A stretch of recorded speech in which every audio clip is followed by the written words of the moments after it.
Aleluia. Meus irmãos, eu vos saúdo com a paz do Senhor. Estou glorificando a Deus por estar aqui na casa do Senhor para juntos adorar o nome do Senhor. Salmista, no Salmo 122, disse: Alegrei-me quando me disseram, vamos à casa do Senhor. Estamos aqui nessa noite. É bem verdade que para algumas pessoas isso não é um privilégio, mas para nós estar na casa do Senhor é um grande privilégio. Façamos dessa oportunidade um motivo de adorar o nome do Senhor, porque Ele está em nosso meio. Gostaria de convidar os irmãos para a leitura na Palavra de Deus, que se encontra em Romanos capítulo 3, versículo 23 e 24. Aleluia. Glória seja dada ao nome do Senhor. Enquanto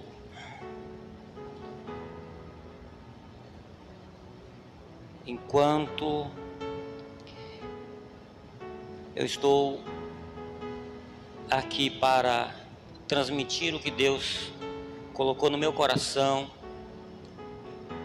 eu gostaria de convidá-los a absorver o que Deus tem para nós nessa noite, porque desde o início Deus tem falado conosco.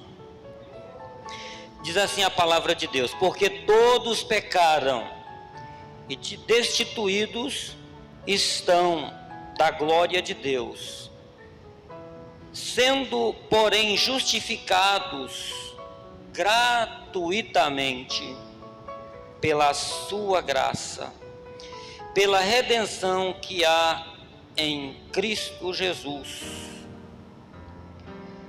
Procurando um ponto final, eu vou ler até o 26, ao qual Deus propôs para a propiciação pela fé no seu sangue, para demonstrar a sua justiça pela remissão dos pecados dantes cometidos sob a paciência de Deus, para a demonstração da sua justiça neste tempo presente, para que Ele seja justo e justificador daqueles que têm fé em Jesus. Meus irmãos, a carta de Paulo aos Romanos, na verdade, é uma carta de uma profundidade extrema. E a gente lê a carta de Paulo aos Romanos, e todas as vezes que a gente lê essa epístola, essa carta, é como se a gente estivesse lendo pela primeira vez.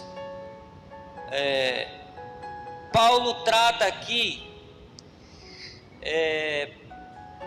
dos diversos temas que envolvem a salvação: justificação, remissão, adoção e tantas outras manifestações de Deus que envolvem a salvação do ser humano.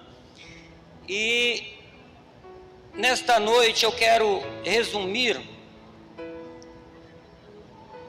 nessas duas expressões que Paulo fala aqui nesses dois versículos que lemos, 23 e 24, que é justificação e redenção. Paulo, inclusive no capítulo de número 3, versículo 10 a seguir, ele trata de um assunto parecido a este, repetindo o Salmo 14 e o Salmo 53, quando diz que Deus, olhando dos céus, não encontrou um justo sequer, todos se desviaram, todos extraviaram, e juntamente fizeram, e ele usa aqui um termo, todos fizeram imundos. Não há quem faça o bem, não há nenhum sequer. Quando nós olhamos para a sociedade que nós fazemos parte dela, parece que nós vemos o retrato dessa sociedade. É como se nós lêssemos o capítulo 6 de Gênesis, quando trata da geração da qual fazia parte Noé. E Paulo está dizendo que, repetindo a expressão do salmista, que todos, quando Deus olha buscando um justo e não encontra um sequer, está dizendo, todos se fizeram imundos.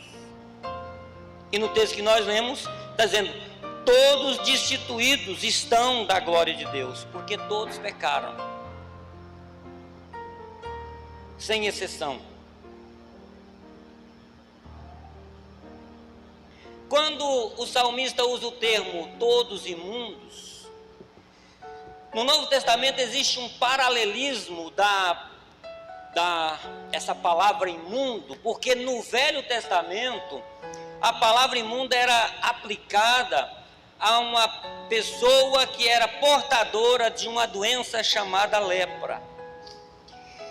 E uma dos sintomas que a lepra causava na vida de uma pessoa que era acometida da doença era a insensibilidade.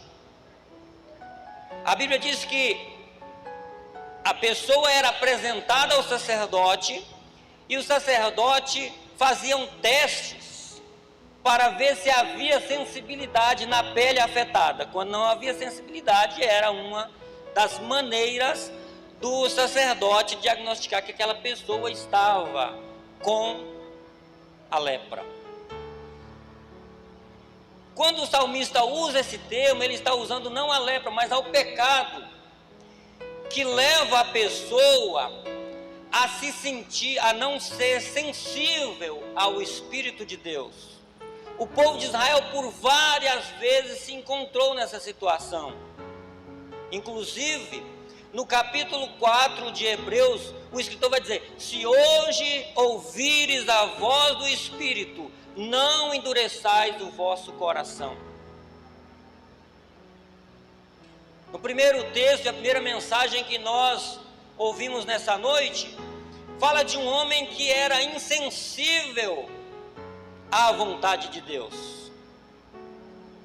Mas quando a graça de Deus, ela aproxima do ser humano, que o ser humano é tocado pela a bondade inefável de Deus, ele começa a ser sensível ao Espírito Santo.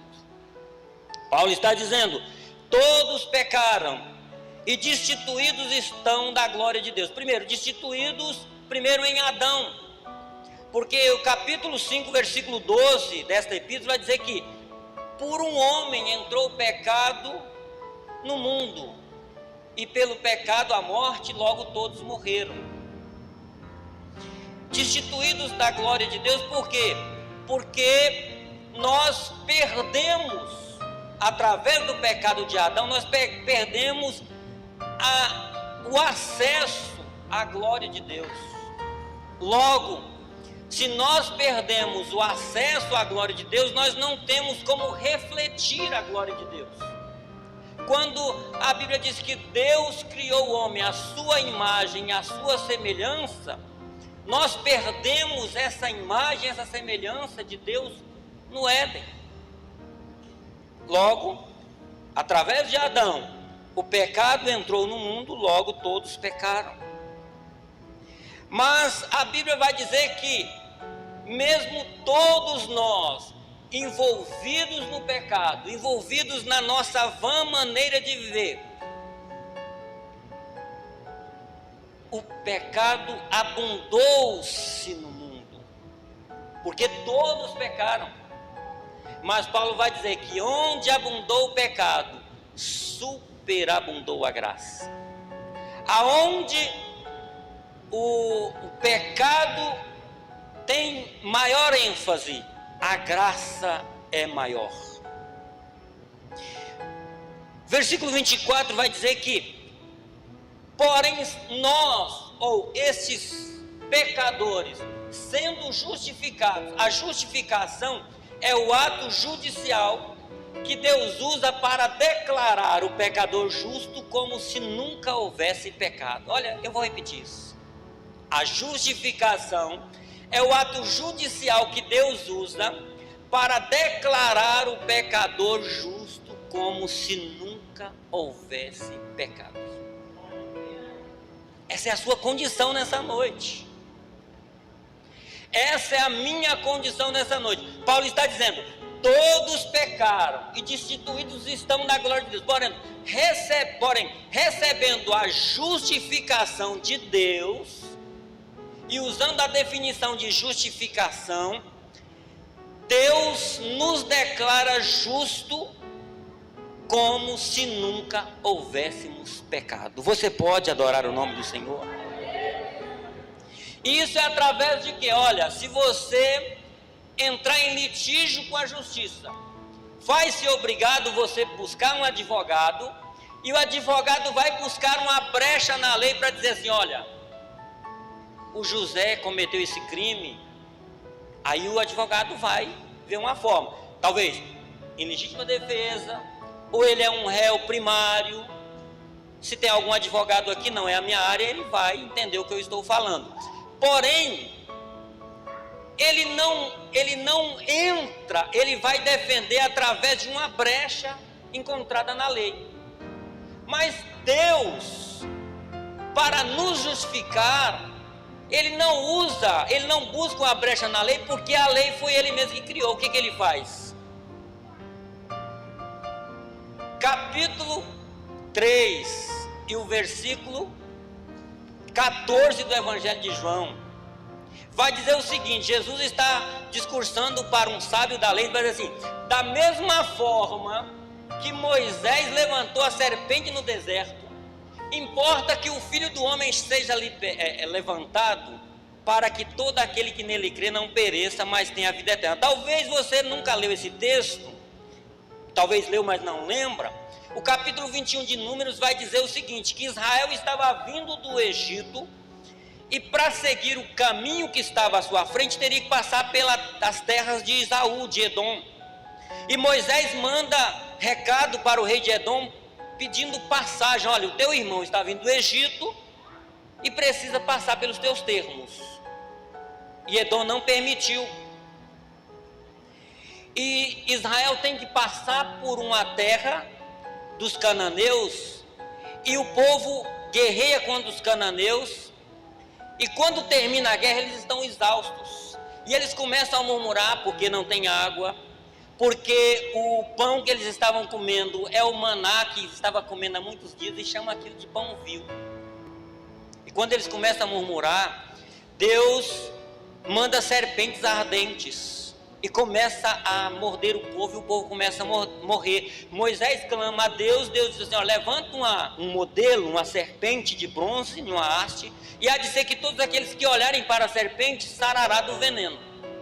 E Jesus está usando esse termo porque lá estava uma profecia, dizendo: todos aqueles que estiverem sendo condenados à morte, se olhar para mim, será salvo. Isso é muito bonito. Eu gostaria de perguntar nessa noite, porque nós estamos nesse todo aqui, irmãos. Você que está nos visitando nessa noite, você está incluso nesse todos que Paulo está dizendo aqui. Olha, todos pecaram e destituídos estão da glória de Deus. Olha, o que não é luz é trevas. O que não tem glória tem inglória, está em glória. O que não está na luz está nas trevas. Mas nessa noite, Jesus está dizendo: eu te justifico gratuitamente, porque a salvação está em mim. Jesus está dizendo: todo aquele que olhar para mim será salvo. E Paulo, eu quero concluir aqui a minha participação. Paulo, eu acho que o fechamento desse texto aqui está legal no capítulo 8, porque agora ele está dizendo, olha, se você crê em mim, você será salvo.